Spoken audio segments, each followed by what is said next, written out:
It was the last Thursday of April. My mom had cooked her usual pork chops, rice, that green bean casserole nobody actually liked, but nobody had the courage to say so. My dad sat at the head of the table the way he always did, napkin tucked into his collar, already halfway through his second beer. The kitchen smelled like something burning slightly on the stove. Mom always forgot about the rolls, and the overhead light buzzed the way it had been buzzing for 3 months because nobody had gotten around to replacing the bulb. David was telling a story. He does that. My brother always has a story, and it always starts the same way, with him at the center of something impressive and everyone else on the edges watching. So I closed the deal right there in the parking lot, he said, cutting into his pork chop with both hands like he was performing surgery. Biggest quarter the company's had in 2 years. Marcus actually pulled me aside after and said I might be up for a promotion. My dad's face lit up the way it only does for David. That specific glow. Like someone had turned a lamp on behind his eyes. That's my boy, Dad said. He actually said that. Out loud. At 37 years old. Mom smiled and squeezed David's arm. We're so proud of you, honey. I was sitting across from them, stirring rice into my mashed potatoes, quiet the way I'd been quiet at these dinners for years. It wasn't that I was upset. I'd stopped being upset about this a long time ago. It was more like watching a show you've already seen the ending to. You know every line. Every beat. You just sit there and let it play. David turned to me with the expression he always wears when he remembers I exist. Not mean exactly. More like polite. The way you'd acknowledge a piece of furniture that had suddenly become slightly inconvenient. How's the tech thing going? He asked. My dad looked up from his plate. He didn't say anything, but his eyebrows did something. A small lift. The kind of lift that says, yeah, how is that going? Fine, I said. It's going fine. You still at that startup? Dad asked. He said startup, the way some people say hobby. It's not really a startup anymore, I said. And then I stopped. Because I'd learned over years of dinners exactly like this one, that the more I explained, the less anyone listened. So I just let the sentence end there, hanging in the air like a thread nobody was going to pull. Dad said. He picked up his beer. Well, David's the businessman in the family, I guess. He laughed at his own joke. Mom laughed too. I smiled. I took a bite of rice. I let the moment pass the way I always let them pass. David, emboldened, kept going. Actually, I've been thinking about getting a place. A real place. Something with a yard, maybe. Dad, you know that house on Elm Street? The one next to your buddy Tom? Oh, that one's gorgeous, Dad said, leaning forward now. 3 bedrooms. Good neighborhood. You should look into it. I think I'm going to, David said. He looked at me casually, the way you look at someone when you're about to say something that you don't think will land badly. I mean, at least someone in this family is settling down, right? Mom nodded. He's right, sweetheart. When are you going to think about that?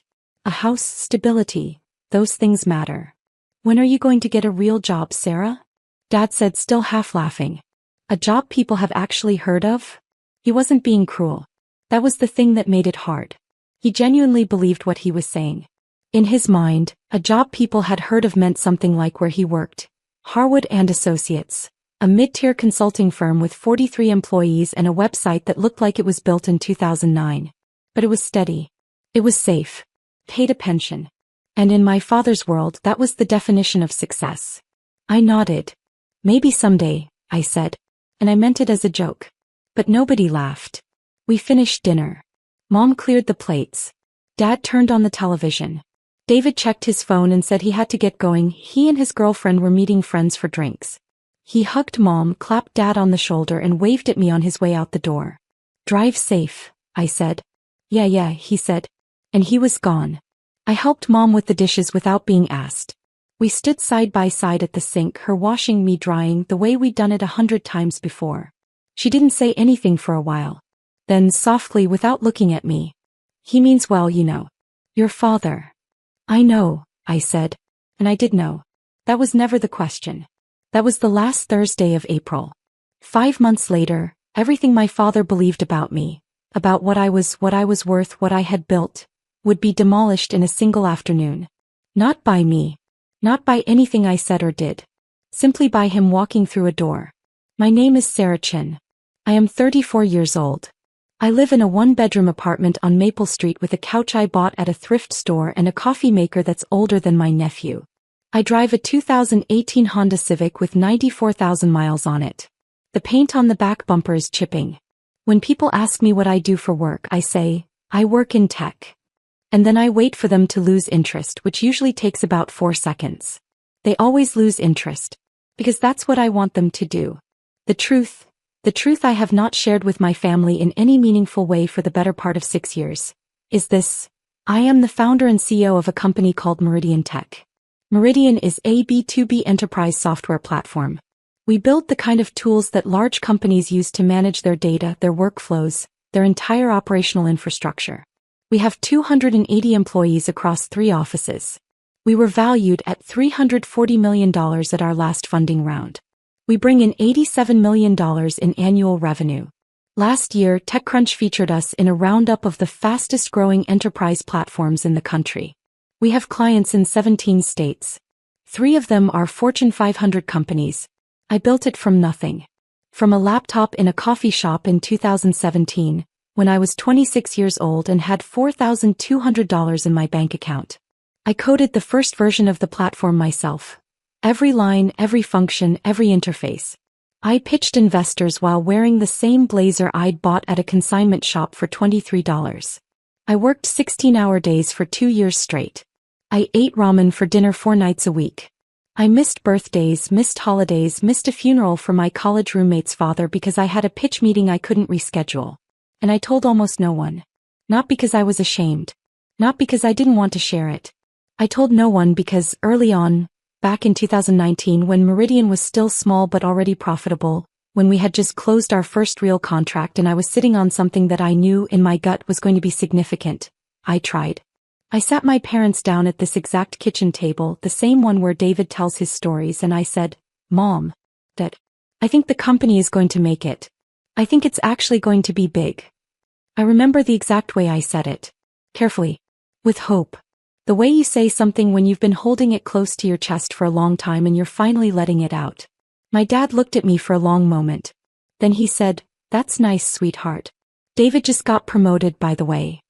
My mom nodded enthusiastically.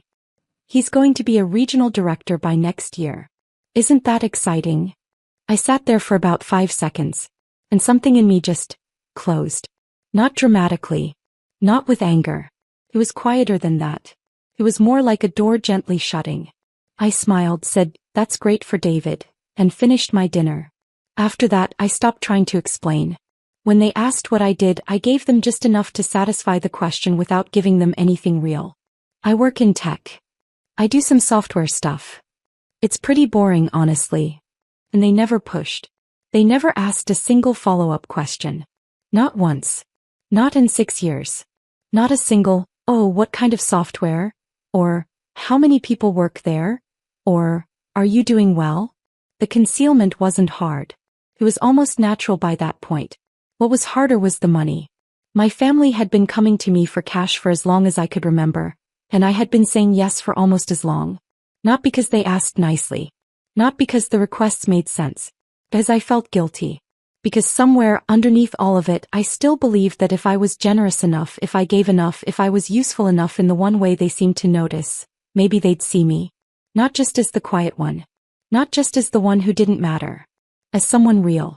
My dad's car needed a new transmission in 2021. $3,400. I paid it anonymously, told Mom it was a gift from a friend. Dad never questioned it. Why would he? In his mind, Sarah couldn't possibly be the source. She worked some vague tech job that probably paid barely above minimum wage. My brother needed $1,200 for a security deposit when he moved out of Mom and Dad's house. I Venmo'd it to him on a Tuesday afternoon. He texted back, Thanks. When are you free this week? Mom wants to do dinner. Not a word about the money. Not a question about where it came from. My mom asked for $800 for a dental bill that insurance didn't cover. I sent it within the hour. She called to thank me and spent 11 minutes telling me about David's new car. A used Audi he'd financed through a dealership. Isn't it beautiful? She said. He looks so put together. I don't say this to make them sound like villains. They aren't villains. They're just people who never saw me as someone who mattered. And when you don't see someone as someone who matters, you don't notice what they give you. You just take it. You don't ask where it came from. You don't wonder how they can afford it. You just accept it and move on. By April of this year, I had quietly sent my family a little over $14,000 in the past 18 months alone. Not a single one of them knew where the money was coming from. Not a single one of them had ever asked. The breaking point didn't come with a bang. It came on a Wednesday in early May, 3 days after that dinner. My dad called me at 2 o'clock in the afternoon. I was in the middle of a board meeting, the real kind, with investors on the line and quarterly projections on the screen, and my CFO walking through a slide deck that would determine our expansion budget for the next fiscal year, so I let it go to voicemail. He called again at 2:14. I silenced it. He called a third time at 2:31, and this time he left a message. Sarah, it's Dad. Listen, I need a favor. My credit card got declined at the gas station. Long story, don't worry about it, but I need about $600 to cover it. Just send it to my account, okay? Mom will handle the details. Thanks. Bye. He didn't say please. He didn't ask if I could afford it. He didn't say thank you in any real way. He just said it the way you'd ask someone to pass the salt. Casual. Unremarkable. Like it was the most normal thing in the world. I listened to the voicemail sitting in my office. My actual office, the one with my name on the door and a view of the city skyline and a framed Forbes mention on the wall from 2022 and a whiteboard covered in product roadmap notes. I listened to it once. Then I put my phone down on my desk and I sat very still for about 2 minutes looking out the window at nothing. And then I made a decision. Not an angry decision. Not a dramatic one. It was the calmest decision I had ever made in my life. I said okay. Just okay. To myself. Quietly. And then I stopped. I didn't send the $600. I didn't call my mom. I didn't send an angry text explaining why. I didn't write a long message listing every single time they had dismissed me, every birthday they'd spent praising David, every dinner where I sat in silence and watched my brother get the spotlight. I didn't do any of that. Because that's not how I work. I don't explode. Stop. I stopped sending money. I stopped answering the request. I stopped showing up to family dinners where I sat quietly and watched my brother get praised for achievements that were, objectively, a fraction of what I had already built. I didn't ghost them entirely. I still answered the phone sometimes. I still said hi. But the money stopped. And the showing up stopped. And the pretending stopped. My family, predictably, did not think I was serious. Sarah's probably just busy, my mom told my dad, according to a text she sent my brother that David accidentally forwarded to me. You know how she gets. They thought it would blow over. They thought I'd come back to the table quiet and compliant the way I always had. Because that's what I had always done. For years. I had shown up. I had smiled. I had handed over money and asked for nothing. And they had come to rely on it without ever realizing it was something I was choosing to give. I had just chosen to stop. They were wrong to think it would blow over. June was when they first noticed something was off. My dad called about a car repair. $1,800 for brake pads and rotors on his sedan. He called me on a Saturday morning, cheerful, casual, the way he always sounded when he needed something. I let it ring. He called Mom. Mom called me. I let it ring again. 2 days later, Mom sent a text. Honey, Dad's car is making a terrible sound. Are you going to help with this? I read it. I typed nothing. I set my phone down and went for a run. The brake pads didn't get fixed for another week. Dad drove the car anyway, the grinding sound getting worse with every mile, the kind of sound that makes you wince every time you hit the brakes. When he finally took it in, he paid with a credit card that was already carrying a balance from a trip he and Mom had taken to see David for his birthday in March. A trip they hadn't invited me to. By July, the pattern was clear. Without my quiet, invisible contributions, the small financial cracks in my family's life started showing up one by one. Mom's credit card bill crept up $200 in a single month. Dad started complaining at dinner about how expensive groceries had gotten, as though the price of lettuce had changed overnight. David texted me once, casually, asking if I could float him $1,000 for a car payment that was due early. He added a laughing emoji at the end as though the request was a joke. It wasn't. I didn't respond to that one either. Meanwhile, my life continued the way it always had. Meridian was in the middle of one of its biggest growth quarters. We had just closed a deal with a logistics company worth $4.2 million in annual recurring revenue. TechCrunch had mentioned us in a roundup article, the kind of mention that gets forwarded around the industry and sits in inboxes for weeks. I had 3 board members asking me to expand into the European market by the end of the year. My head of engineering, a woman named Rachel who had been with me since the very beginning, sent me a message one Friday afternoon that simply said, "We just hit 500,000 active users." I printed that message out and taped it above my desk. I was busy. I was focused. And for the first time in years, I wasn't carrying the invisible weight of being the family's quiet, unacknowledged piggy bank. It was in August that the Harwood contract came together. My head of partnerships, Janet Okafor, flagged it during our weekly strategy meeting. She was flipping through inbound inquiries on her tablet. We get dozens every week now, and she stopped on one and looked up. "We've got an inbound inquiry from Harwood and Associates," she said, pulling up their profile on her laptop. Mid-tier consulting firm. 43 employees. They're looking for a data management platform for their client-facing projects. I looked at the name on the screen. Harwood and Associates. My dad's company. I stared at it for about 3 seconds. The room was quiet. Janet was waiting for my input. 2 other team members were looking at me waiting. Then I said, "Run the normal evaluation. If they meet our criteria, move forward." Janet nodded. She didn't know the connection. Nobody on my team did. I had never once mentioned my family to anyone at Meridian. Not my parents. Not David. Not the dinners, not the money, not the years of being invisible. It was a clean wall and I had built it carefully brick by brick and I wanted to keep it that way. The evaluation took 2 weeks. Harwood qualified easily. The contract was drafted. Terms were agreed upon. Everything moved forward through the proper channels the way it always does. Nobody at Meridian thought twice about it. It was just another client. But I knew. I knew exactly what was coming. September 12th. A Tuesday. I got to Meridian's headquarters at 7:30 in the morning the way I always do. Through the side entrance, coffee in hand, earbuds in, a stack of emails already open on my phone. I had a full day. Product review at 9 o'clock, investor call at 11 o'clock, lunch with our CFO at 12:30, and then the afternoon was blocked off for the Harwood onboarding. The onboarding. That was the day. Harwood was sending a small team to tour our headquarters, meet our key staff and sign the final operational agreements in person. Janet had coordinated the schedule. A liaison named Greg Halston from Harwood was leading their delegation. I didn't know who else was coming. I hadn't asked. I didn't need to. At 2 p.m. I was in my office reviewing the product roadmap when Janet knocked on my door frame. "The Harwood team just arrived in the lobby," she said. "Greg's downstairs with 2 others. Want me to have them brought up?" "Give them the standard tour first," I said. "I'll come down at 2:45. She nodded and disappeared. Downstairs in the main lobby of Meridian Tech's headquarters, my father walked through the glass doors for the first time. I wasn't there to see it happen. But I heard about it later, from Diana, our receptionist who had been at the front desk for 3 years and who had, at some point in the last 12 months, put together a scrapbook of every major moment in the company's history for an internal anniversary event. Diana notices things.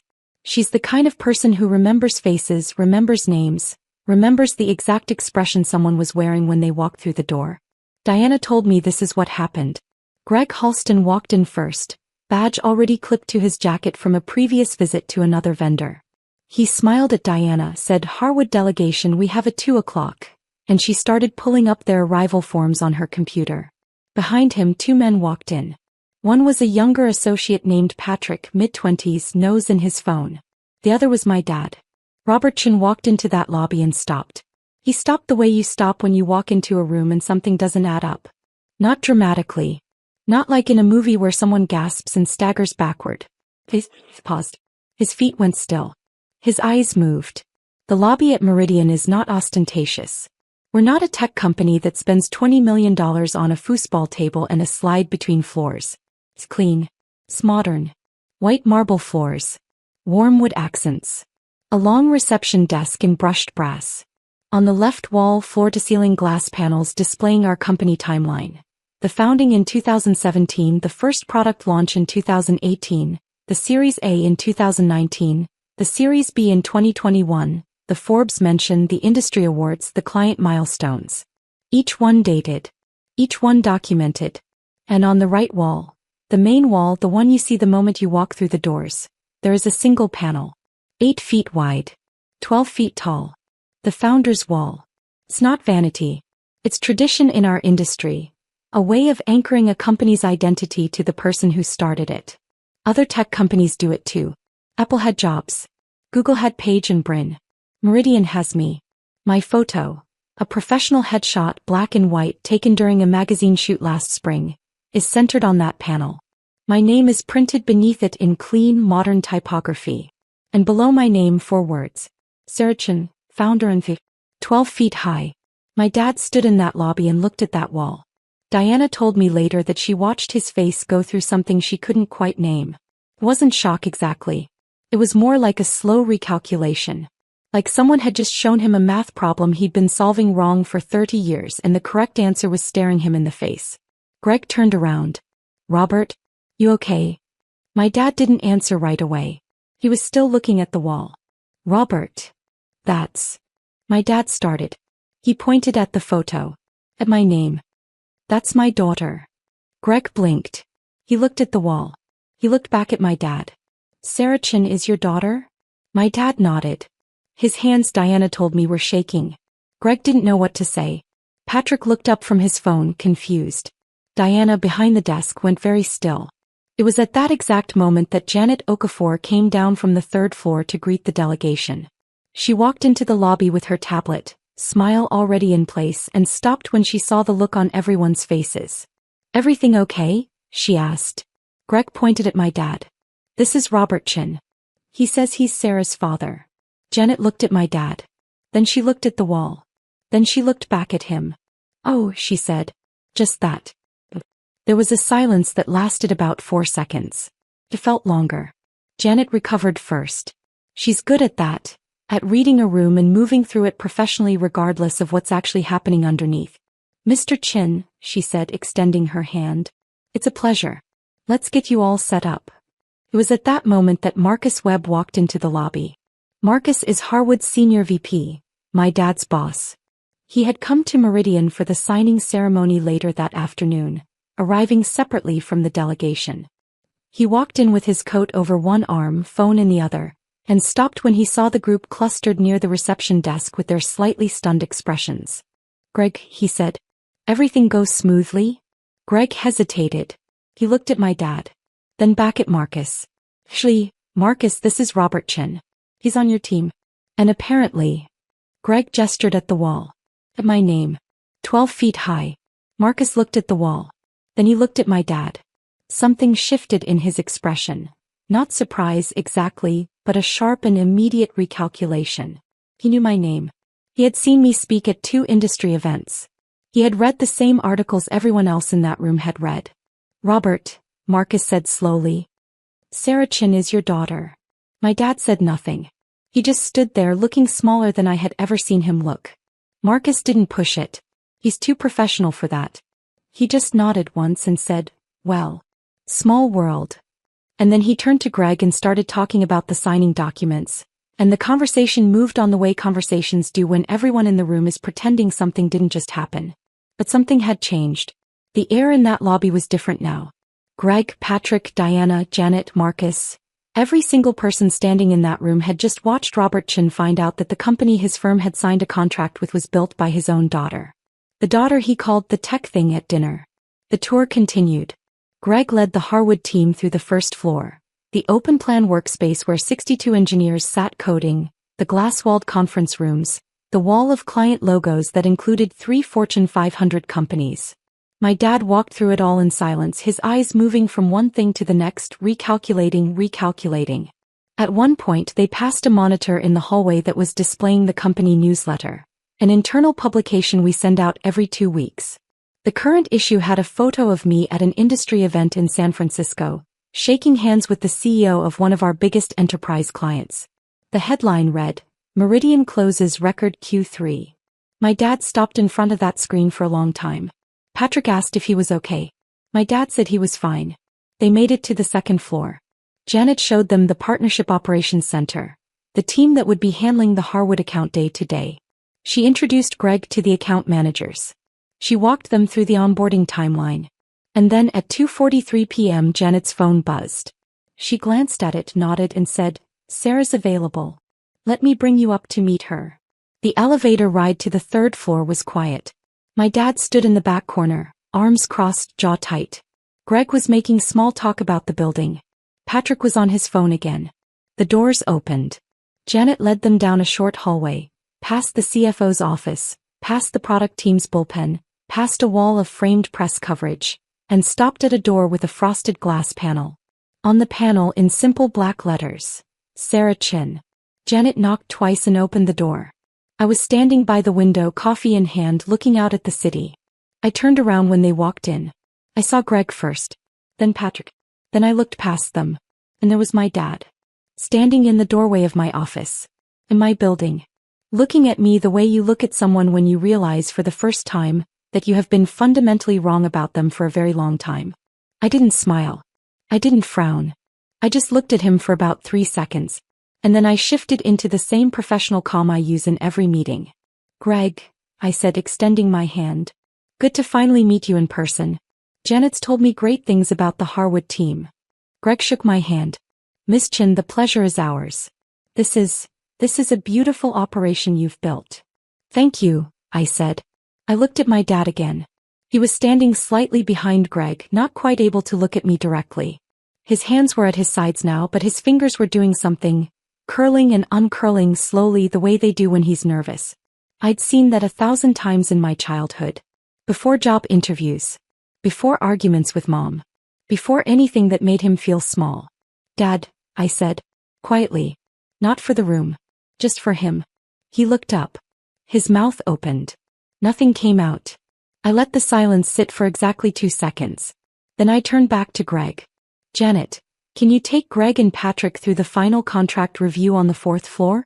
I have another meeting at 3 o'clock and I want to make sure we stay on schedule."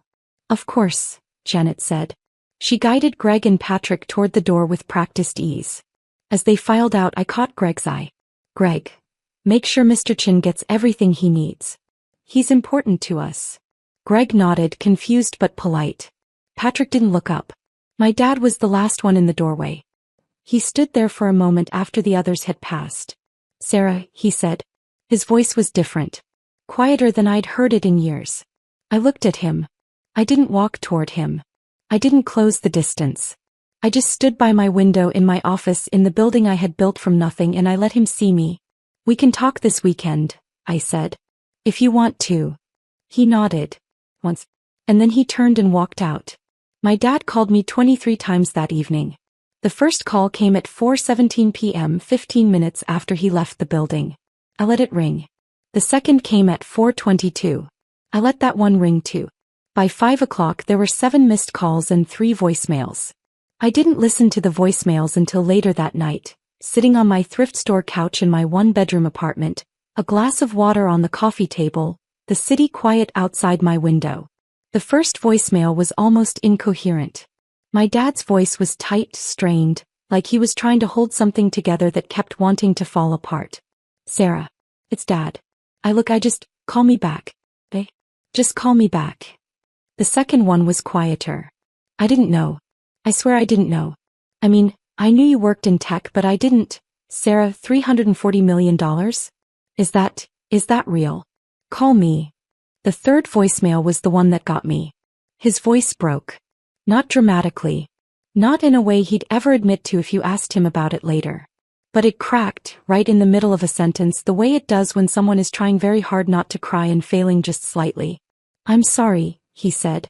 "I think I've been really, really wrong about you. For a long time. And I don't know what to say about that. So just, call me. Please." I listened to it twice. Then I put my phone down and sat in the quiet for a while. My mom called at 6:30. She'd found out from Dad, who had called her the moment he left the building. Mom was crying. Real crying, not the performative kind. She left a voicemail that was mostly just her saying, "Oh, Sarah," over and over again. David found out at 8 p.m. He called once, didn't leave a message, and then texted, "Dad just told me. Are you serious right now?" I didn't reply to that text. Not that night.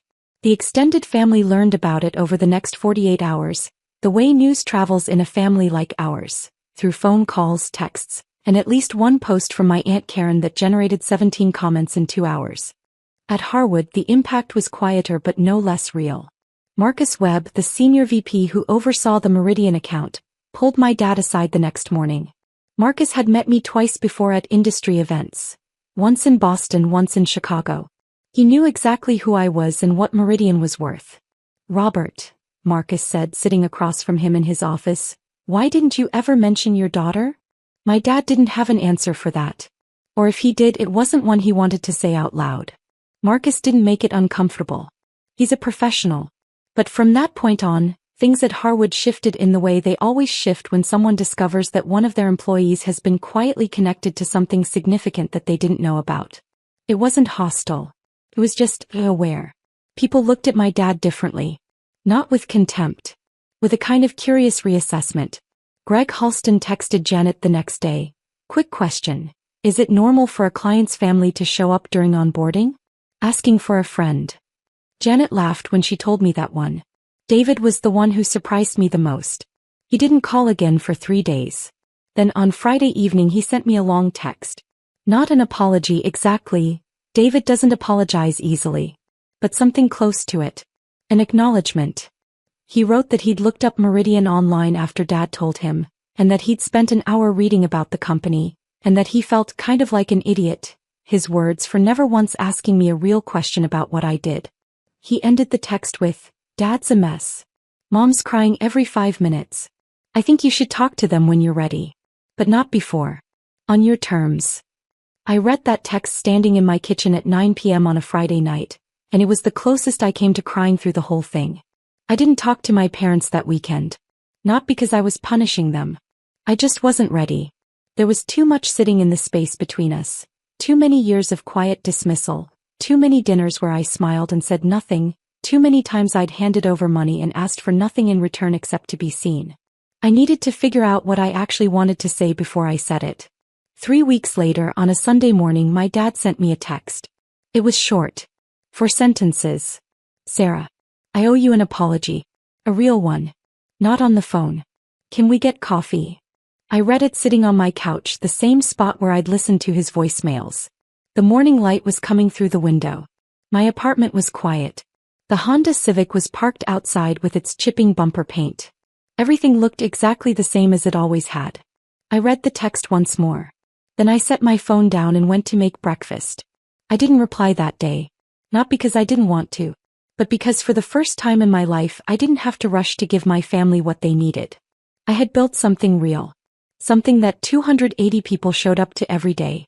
Something worth $340 million. Something that had taken me 8 years of silence and sacrifice to create.